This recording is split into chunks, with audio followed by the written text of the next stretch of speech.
Yeah, you need the shades, man. Damn, those lights are bright, Ryan. Yeah, Holy I'm glad cow. I have them. I would prefer not the shades. So I can see if I can bring the lights down a bit. Oh, I'll be wearing shades anyway. Okay, you're gonna do. Well, no, if you bring them down enough, I'll. Okay, this sounds like a challenge. Yeah, Is that better? yeah. Still not taking them off though. It's gonna be that. That's gonna be our. We're gonna look I like think Blues so. Brothers. Blues Brothers, yeah. That's a really interesting question because it makes me think about examining two different things. One is that if you are an artist that people think of as reinventing themselves, it might just be because you're trying to make an effort not to repeat yourself. Sure. You don't have to go so far as reinvention to achieve that, but for the same reasons you wouldn't want to tell the same joke the same way twice. You just have an urge to embellish something or reapproach it, and then in the times where I feel like I've probably been after something that would be closer to the definition of reinvention, it seems to me like it's because I'm like looking back on something that I did and maybe articulated to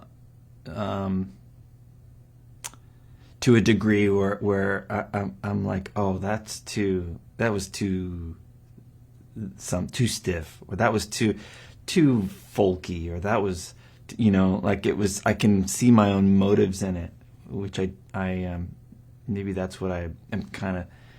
I'm like, oh, I can't. I gotta cut that. I gotta cut that out. It's a weird balance between wanting to do something that people will understand what your intentions were in it, and then when you do something and you feel like it's misunderstood, like somebody hears it as or calls it, it's a folk, a folk project, or some, like they quantify it, and then you go, well, that's not what I was trying to do, so the next one you go into it kind of thinking like, oh, I'm not gonna let anybody hear the folk in this. Yeah, I've just followed my nose sort of musically, really, and I'm interested in so much different music that I never really consciously thought I'm going to reinvent myself. But I may have got tired with certain things I was playing, and just I'm still interested to find new stuff. Basically, I mean, taking on the gig with the Who, that was pretty insane. In 2002, I certainly never thought I'd be playing with the Who, and I didn't know how long that would last. It ended up me touring with them for 14 years and recording, and so yeah, that was a really interesting challenge because musically, my bass style, wasn't probably what most people would have considered would fit with the Who, but my relationship was more with Pete. And when he asked me to join, I knew that I'd be able to just do me kind of thing. So that was one of those examples, perhaps. And then another one would be I got to play on a Nine Inch Nails album. Trent invited me in to collaborate on, and then I ended up touring with those guys. And yeah, again, that was a learning process for me, and an incredible one. On that record was when we first met, as we said, and at some point during the recording sessions for that, Pino mentioned that he was working on some of his own music, and I was just super curious to hear it. But we were in New York for some promotion for John's record, and Pino had booked a session and invited me to come down to play on a song, and I did, and I think I just remember bugging you about it afterwards, just going, how did that turn out? Did you get anything useful out of that? And can I hear it? And is there anything more you want to do? Should we open it up, back in LA when you're here again? And just through pestering him, we started opening up more and more songs together, and experimenting with the arrangement of them. And these were primarily things that you had already recorded elsewhere in other studios or at your house, and I think this also coincided with part of COVID. Like we didn't jump into That's right. the studio to start working on stuff with other musicians for a few years later.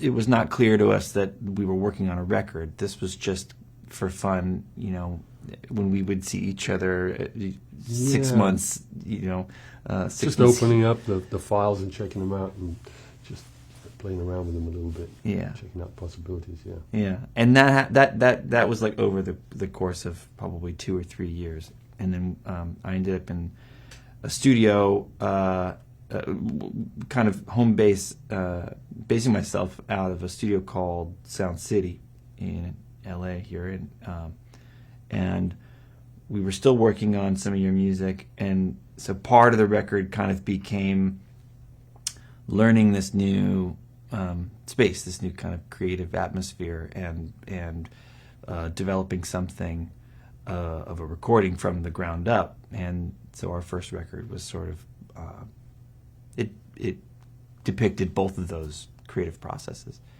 And then the record that we've just made was really the culmination of something different. I mean, we for the first time got to get together to write, with the intention of making a record, and collaborate as writers. I would say more than we got to on the first record, and develop that skill, and that muscle, and we set out to record it very differently. We wanted to record it with the quartet that we had been touring with, which was A. Browns on drums and Sam Gandel on sax and wind controller. But again, people were just not in the same place at the same time. So we went into the studio as a duo and worked on most of the record like that. And as people were available, they came in and played on some things. But that's kind of been our creative relationship. It's just like we go, 6 months without seeing or hearing from each other, and then pick up where we left off, and it's just like, to me, it feels like like the luckiest kinship. Like, I happened into the luckiest family situation where you can just kind of like, you pick up where it feels like you left off. It was always a question for me, really, how I would sort of do what I do and make a record that would be cool, because as a bass player, I don't get booked to do virtuoso stuff. It's more about fitting into ensembles and that whole thing. So it just took me a long while to realize how I could make a record, and Blake really enabled that, and encouraged that process. And to expand on that, I think when you are hired as a session player or an ensemble musician, you are jumping into a conversation, and it's usually revolving around somebody else's artistic vision, Sure. And expanding on that, True, yeah. trying to elevate that to some degree. But with the records that we've made together, it's really, I feel like it is cultivating, it's almost like it's like Pino writing fiction or something, rather than participating in a conversation. These are like concepts that are, I've never really heard music like this. I've never worked on music like this, or it certainly was not. There's a vocabulary in there that's not part of my my vernacular, but having since made 2 records with him, I've noticed it starts to infiltrate, like some of the colors that Pino uses when he's writing on guitar, by the way, like they're chords and voicings that I've never heard before, never seen anybody else do, and I've noticed that they are starting to like creep in to things that I'll play when I'm on a session, you know, and it's not about it's not the it has nothing to do with the spotlight, you know. It's like it's very musical stuff that can coexist and work its way into some of those sessions, you know, after the fact. But it's been a learning experience, a wonderful learning experience for me. I feel like I have imposter syndrome when you know we go out and play some of this music live. It's really challenging, especially when we listen back to what we've made and kind of try to deduce what's going on there, because it's kind of when you're working on something in stages and building it by layers, it's kind of hard to tell what it is until it's done, and then you go, okay, we have to play this music, you know, what's really going on here, and you start to peel stuff away and look for the fundamentals of it. And every time I've sat down to do that, I feel like I'm learning a new song, not one that like I was a part of creating, writing, or playing. It really feels like unfamiliar to me, and it is challenging and exciting, and it keeps me on my toes.